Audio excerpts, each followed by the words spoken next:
This is the Lone Crater YouTube. We hope this video helps. In this video, I will show how to make butter out of milk. Start by choosing cream or very full milk, then decide whether to jar shake or use a mixer. Keep your tools cold and work over a sink to handle spills.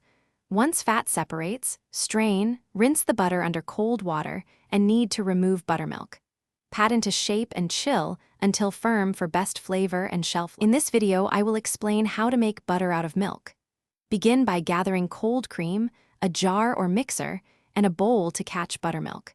Chill your equipment so the fat firms and separates faster during agitation.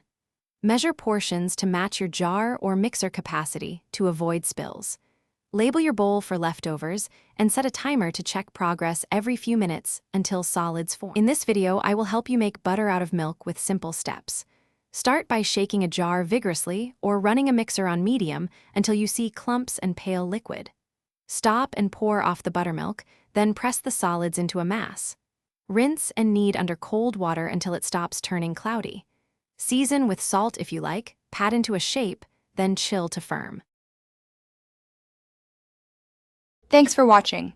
Consider subscribing if we helped you.